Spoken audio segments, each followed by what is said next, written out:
So the necessity of ethical hacking. Why do we need to do this? Well, we probably see this almost every day in the news.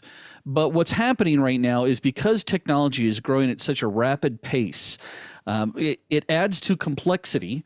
And because of this rapid growth and because of complexity, you've already learned, hopefully by me, by now, hopefully you've learned that complexity and growth typically creates issues for us.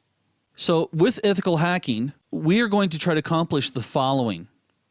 First of all, we need to review systems and infrastructures. And there are times that you may be thinking, well, I reviewed all the computers. Well, that may not be all of the systems.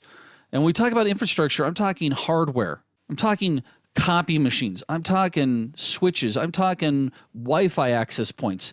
And then we also need to take a look at how are people getting in. We'll then go through and test the current security. And we'll do that via pen test. But after we test the current security, and we're not there to go, haha, look how bad your system is, we're there to help. And part of that help means that we're going to create solutions. We do not just sit there and show problems and then walk away. We help come up with solutions. And then after we create those solutions, the next step that we need to do is we're going to go and retest to make sure that our solutions have actually helped out. Now, when we're looking at this, we typically also need to be aware of both a scope and a limitation. The scope of ethical hacking is part of risk assessment, auditing, as well as fraud. There's also best practices and really looking at governance, I should say properly implemented governance. As far as the limitations are concerned with ethical hacking, typically businesses don't really know what they're looking for, or they don't know that they have a problem until it's too late. Again, we hear that all the time in the news about how a particular retailer discovered that 3 months ago they were attacked. They had no idea that it was taking place.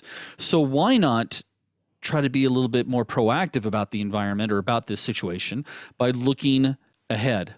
But just know that that may be a limitation. And your job is to help them understand why they need this. Now, your job is also to be able to answer questions such as what can be seen? What can be seen from the outside versus what can be seen from the inside? We'll also need to figure out what is being monitored, what's not being monitored. Are we over-monitoring? Do we have so many log files or monitoring systems going on that nobody's paying attention because we're being overwhelmed? And that actually kicks us back to governance, good governance. What can be done about the situation? Would be another great question for you to be able to answer, as well as are there adequate protections in place? And of course, if we're dealing with any type of industry where they have government compliance or even business-based compliance, are those compliances being met? So when we talk about is ethical hacking necessary or why is it necessary? Well, the answer to that, quite honestly, is the fact that attackers are continually changing up and figuring out new mechanisms, taking advantage of new technologies that are coming out. There has to be somebody that can help to counteract these types of attacks.